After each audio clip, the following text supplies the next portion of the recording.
इंदौर में कोरोना संक्रमण के हालात तेजी से बिगड़ते जा रहे हैं। इसी को देखते हुए इंदौर जिला प्रशासन ने सोमवार को इंडियन मेडिकल एसोसिएशन व कोविड के विशेषज्ञ डॉक्टर्स के साथ बैठक की। बैठक में डॉक्टर्स से मिले सुझावों के आधार पर कोरोना से संक्रमित मरीजों के उपचार का प्रोटोकॉल भी तय किया गया।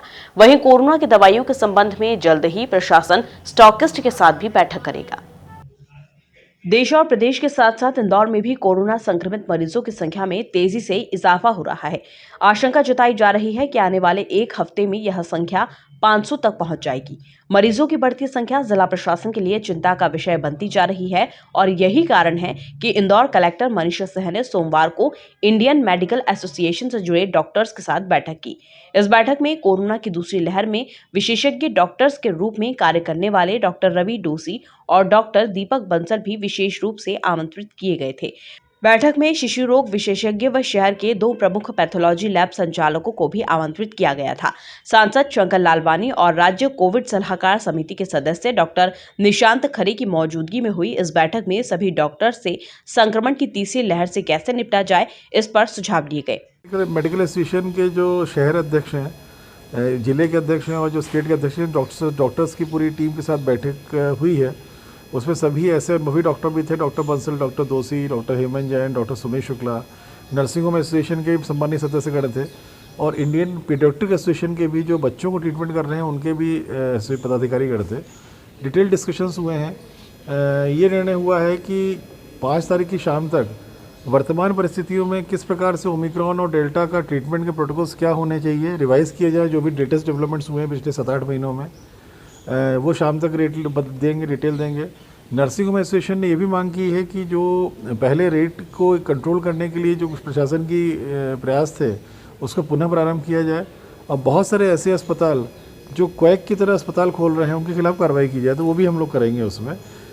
मैं ये भी स्पष्ट करना चाहता हूँ, जब तक प्रशासन की अनुमति नहीं होगी कोई भी अस्पताल कोविड के मरीजों का ट्रीटमेंट नहीं कर सकता है। अगर किसी ने किया तो उल्लंघन माना जाएगा, क्योंकि जितने भी कोविड के अस्पताल हैं वो सार्थक ऐप में रजिस्टर होते हैं, वहाँ पर उनका रेगुलेट किया जाता है, उन पर नज़र रखी जाती है, वहाँ केसेस कितने आ रहे हैं, कितने जा रहे हैं, कितने डिस्चार्ज हो रहे हैं, पूरी डेली रिपोर्टिंग होती है।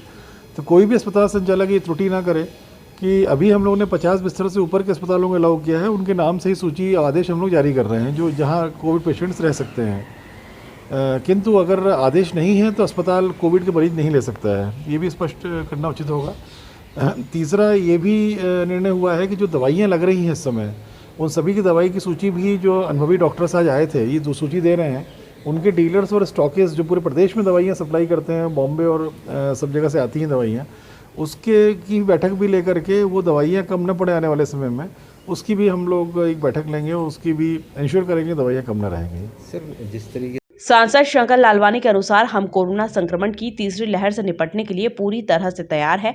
आमजन को भी कोविड प्रोटोकॉल का पालन सुनिश्चित करना होगा।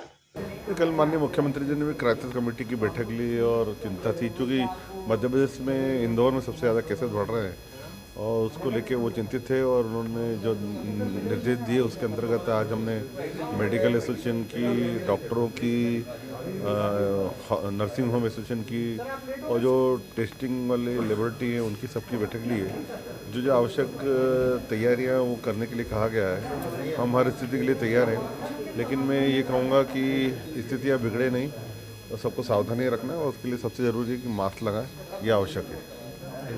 इंडियन मेडिकल एसोसिएशन जल्द ही इलाज का प्रोटोकॉल भी तय करके जिला प्रशासन को सौंपेगा, जिसके आधार पर सभी अस्पतालों को कोरोना का उपचार करना होगा।